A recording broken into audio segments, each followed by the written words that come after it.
बिस्मिल्लाहिर्रहमानिर्रहीम अस्सलामुअलैकुम। Welcome to my YouTube channel. कैसे हैं आप सब? उम्मीद करती हूँ आप सब खैरियत से होंगे। आज मैं लेके आई हूँ बहुत ही ज़बरदस्त रबड़ी दूध की रेसिपी, जो बाज़ार से हम बहुत महंगे दामों में लाते हैं, लेकिन घर में हम उसको बहुत ही ज़बरदस्त तरीके से और बहुत ही सस्ते में बना सकते हैं।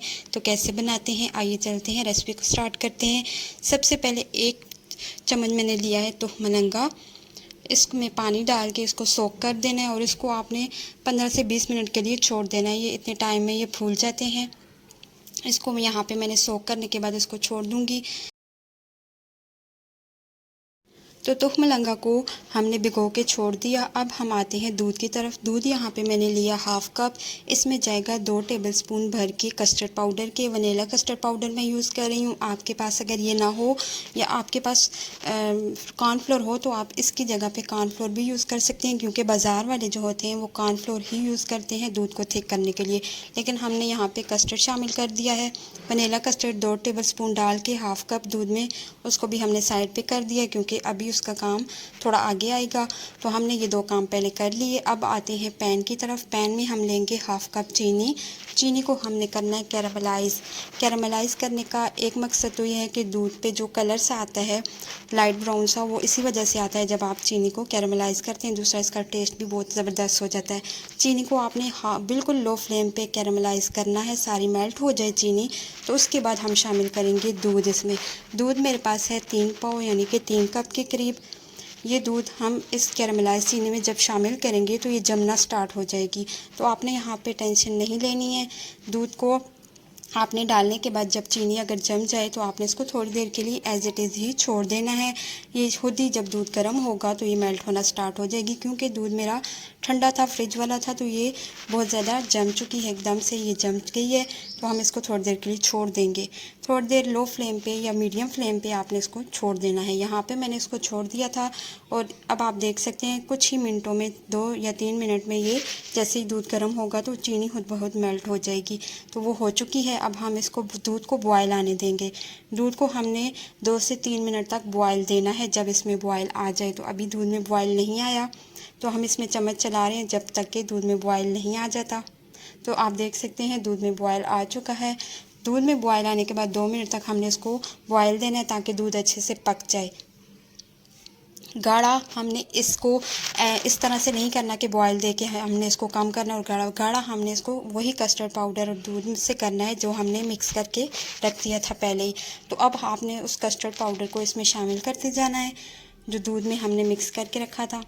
थोड़ा थोड़ा करके शामिल करते जाएं और इसको मिक्स करते जाएं, चम्मच चलाते जाएं। चम्मच चलाना आपने यहाँ पे नहीं छोड़ना, वरना आपका ये जो कस्टर्ड पाउडर हम शामिल कर रहे हैं दूध थिक होगा तो वो नीचे लगना स्टार्ट हो जाएगा। तो कस्टर्ड पाउडर हमने जो दूध में शामिल करके रखा था वो सारा शामिल कर दिया है। वो शामिल करने के बाद आप देखेंगे कि ये थिक होना स्टार्ट हो जाएगा। एकदम से ही हमारा जो दूध है वो थिक होके रबड़ी बनना स्टार्ट हो जाएगी। तो यहाँ पे आपने इसके बाद इसको सिर्फ 1 से 2 मिनट तक पकाना है, ताकि कस्टर्ड का जो कच्चापन है वो ख़त्म हो जाए।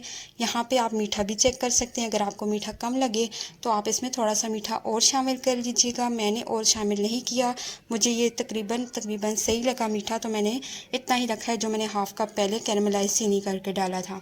और चीनी इसमें मैंने शामिल नहीं की। यहाँ पे दूध को और कस्टर्ड को पकने में 1 से 2 मिनट लगेंगे। वो मैंने 2 मिनट के बाद फ्लेम को मैंने ऑफ़ कर दिया था। फ्लेम को ऑफ़ करने के बाद इसको हमने ठंडा करना है। जब तक ये प्रॉपर ठंडा नहीं हो जाता हम नेक्स्ट स्टेप नहीं करेंगे। तो फ्लेम ऑफ़ करने के बाद इसको मैंने आधे घंटे के लिए छोड़ दिया था रूम टेम्परेचर पे। आप इसको फ्रिज में रख के भी ठंडा कर सकते हैं। आप देख सकते हैं इसके ऊपर मलाई जम चुकी है। यही इस बात की निशानी होती है कि आपका जो कस्टर्ड है वो ठंडा हो चुका है। तो इसको एक बाउल में ट्रांसफ़र कर लेंगे। जो मलाई थी वो भी हमने इसके बीच में ही डाल ली, उससे टेस्ट जो है बहुत ज़बरदस्त आता है। तो सारा जो बर्तन है अपना साफ़ कर लेंगे और जो कस्टर्ड पाउडर और दूध है वो सारा हमने एक बाउल में शिफ्ट कर दिया।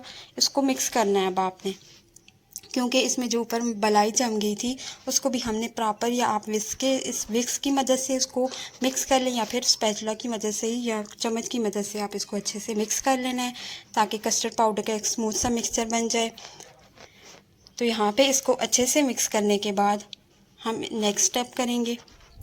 और नेक्स्ट स्टेप क्या है, जो तुख मलंगा हमने भिगो के रखा हुआ था वो बहुत अच्छे से फूल चुका होगा इतनी देर में, तो वो मैं शामिल करूँगी। मैं सारा शामिल नहीं कर रही क्योंकि ये मुझे इतना ख़ास पसंद नहीं है, मुझे तो ये बिल्कुल भी अच्छा नहीं लगता, लेकिन वीडियो के लिए मैं इसको डाल रही हूँ। वैसे ये बहुत मुफीद होता है, इसकी तासीर बहुत ठंडी होती है। और इसको हमने शामिल कर दिया, मैंने हाफ़ शामिल किया, आप पूरा शामिल कर दीजिएगा। तो यहाँ पे इसको मिक्स करना है आपने, ये जम सा जाता है और एक पूरा एक ही हो जाता है, तो आपने इसको अलग-अलग करना है इसके दानों को। और इस मिक्सचर को दूध में अच्छे से मिक्स कर दिया हमने इस रबड़ी में।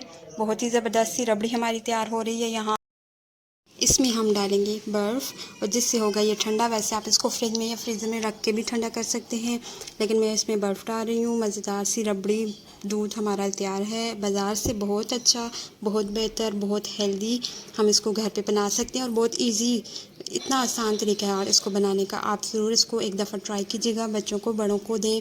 और स्पेशली गर्मियों की तो ये बहुत स्पेशल सी रेसिपी है और बहुत ईजी सी रेसिपी है। मुझे उम्मीद है आपको मेरी ये रेसिपी पसंद आई होगी। वीडियो पसंद आई हो तो लाइक और शेयर कर दीजिएगा, और अगर आप मेरे चैनल पे न्यू हैं तो मेरे चैनल को भी सब्सक्राइब करके बेल का आइकन प्रेस कर दीजिएगा। यहाँ पे मैं इंजॉय करती हूँ अपना बनाया हुआ रबड़ी दूध। आप भी बनाइए, आप भी इंजॉय कीजिए और मुझे फ़ीडबैक दीजिएगा कि आपको ये कैसा लगा। Thanks for watching.